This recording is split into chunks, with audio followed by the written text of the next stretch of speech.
में भी आया था।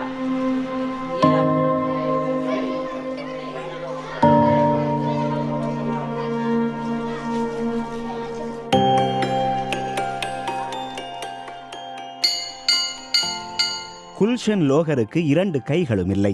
ஆனால் இவர் எந்த அளவுக்கு தன் நம்பிக்கை உடையவர் என்றால், கடந்த 11 ஆண்டுகளாக தனது கால்களால் கரும்பலகையில் எழுதி குழந்தைகளுக்கு கணிதம் கற்பிக்கிறார். ஜார்க்கண்ட் மாநிலம் பரங்கா கிராமத்தில் உள்ள ஒரு பள்ளியில் குல்ஷன் ஆசிரியராக உள்ளார்.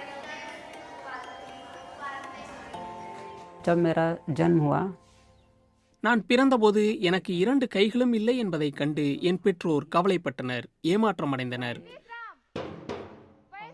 என்னை யார் பார்த்துக் கொள்வார்கள் என்று யோசிக்கத் தொடங்கினர். இதனால் கலங்கிப்போன என் அம்மா எனக்கு தாய்ப்பால் கொடுப்பதை நிறுத்திவிட்டார். 7 நாட்களுக்கு எனக்கு தாய்ப்பால் கிடைக்கவில்லை. நான் வளர்ந்ததும் என் அம்மா கவலை இன்னும் அதிகரித்தது. கால் விரல்களில் சாக்பீஸை பிடித்து கோடுகள் வரைய அம்மா கற்றுக் கொடுத்தார். அதன் பிறகு என் அண்ணன் சாக்பீஸை காலில் வைத்து பயிற்சி செய்ய வைத்தார். பின்னர் சாக்பீஸுக்கு பதிலாக பேனா பிடித்து எழுதத் தொடங்கினேன். ஆரம்ப கல்வியை கிராம பள்ளியில் படித்தேன். நான் பள்ளி சென்றபோது மற்றவர்கள் என்னை பார்த்து சிரிக்கவும் கேலி செய்யவும் தொடங்கினர். இது எனக்கு மிகுந்த வருத்தத்தை தந்தது. எல்லா சவால்களையும் தாண்டி குல்ஷன் தனது கல்வியை தொடர்ந்தார். கல்லூரி கல்விக்காக கிராமத்திலிருந்து 74 கிலோமீட்டர் தொலைவில் சக்ரதர்பூரில் உள்ள ஜவஹர்லால் நேரு கல்லூரியில் சேர வேண்டியிருந்தது. தனது கிராமத்திலிருந்து இவ்வளவு தொலைவு பயணம் செய்வது அவருக்கு எளிதாக இல்லை.